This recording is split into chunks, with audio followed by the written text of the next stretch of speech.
Hello everyone, welcome back to our channel, where we bring the universe of your favorite heroes to life.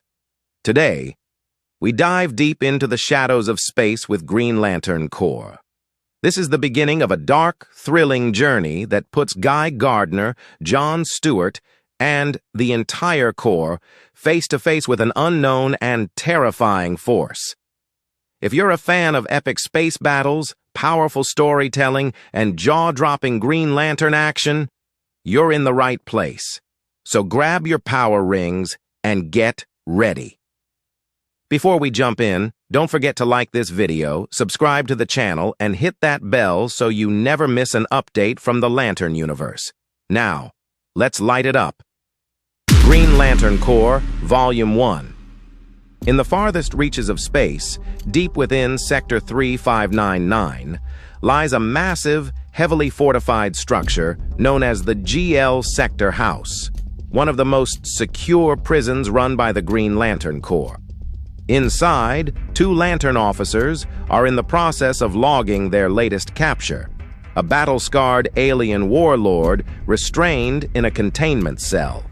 He snarls insults as they catalog his weaponized gauntlets and begin uploading his profile to the central database on OA. As the Lanterns transmit the arrest report, the prisoner suddenly goes deathly silent. Confused, the Lanterns turn toward the cell and are met with a grisly sight.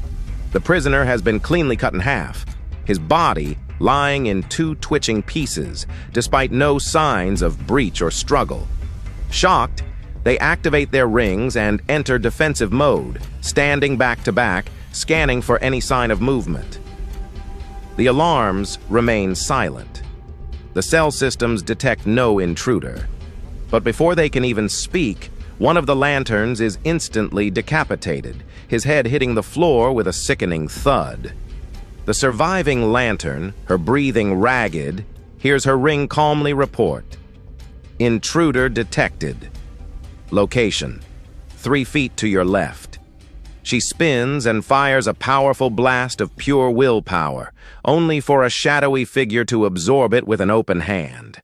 The intruder, unarmored and unmarked, effortlessly redirects the energy, grabs her by the wrist, and crushes her Green Lantern ring in his fist, causing her to collapse in agony. "This isn't possible," she gasps, blood dripping from her mouth. "No one can control ring energy! Who are you?" Without a word, the intruder draws an invisible blade of dark matter and splits her body in 2 with terrifying ease. On Earth, in Sector 2814, Gardner sits alone in a dim planetarium, lost in thought as the simulated stars shimmer overhead. He absently rolls his ring between his fingers, contemplating his double life. Suddenly, the ring activates with a reminder. "You are late for your interview." Guy jolts up and rushes to a local high school where he's applying for a job as a football coach, hoping to reclaim a sense of normalcy. As he waits in the lobby, other applicants recognize him and bombard him with questions about being a Green Lantern. He answers politely but wearily. This isn't the life he signed up for. Inside the interview room, the school principal reviews his credentials but questions his availability. "You're a hero, Gardner," she says bluntly. "You're needed out there more than here." Guy forces a smile, knowing she's right, but also knowing how badly he craves a simpler existence. Meanwhile, John Stewart, a fellow Lantern and former military sniper turned architect, presents blueprints for a new high-rise to a group of wealthy developers. The building is reinforced with advanced safety features, but the developers balk at the added costs. John, clearly angered by their disregard for life, warns them about the consequences of cutting corners. When they dismiss him, he activates his ring and lifts them off the ground, trapping them in a glowing green construct shaped like an elevator, suspended high above a holographic projection of the completed building. He lets the construct plummet downward, stopping it inches before impact. Their terrified faces say it all. "This is the cost of greed," John says coldly, before deactivating the construct and flying off, his faith in humanity shaken. Far away in Sector 3599, on the aquatic planet of Nerro, panic erupts among the amphibious inhabitants as a titanic whirlpool opens in the ocean that blankets their world. Entire cities are swallowed in minutes, their domed underwater sanctuaries crushed and torn apart. With no planetary defenses strong enough to withstand the phenomenon, the people of Nerro send distress signals into space, their voices filled with desperation. But no one answers. The planet falls silent as the oceans vanish, leaving behind a dry, cracked surface littered with broken cities and the bodies of a once thriving race. In Earth orbit, Guy Gardner meets with John Stewart aboard a lantern outpost overlooking the blue planet. Guy vents his frustration about being a lantern, how it has stolen his personal life, how he's always on call, always being watched. He envies Hal Jordan for wearing a mask, for being able to walk through a crowd unnoticed. John, ever composed, reminds him that the Corps chose them for a reason. "Being a lantern isn't a burden," he says. "It's a calling. We save lives, Guy. That's the job." With no further words, the two silently nod and fly together through Earth's atmosphere, green energy trailing behind them as they shoot toward Oa, hoping to get reassigned and perhaps reclaim some sense of purpose. As the twin streaks of emerald light pierce the atmosphere of Oa Salak, the multi-armed tactician of the Corps monitors their arrival from his post in the central command tower. Ever the professional, he opens a channel.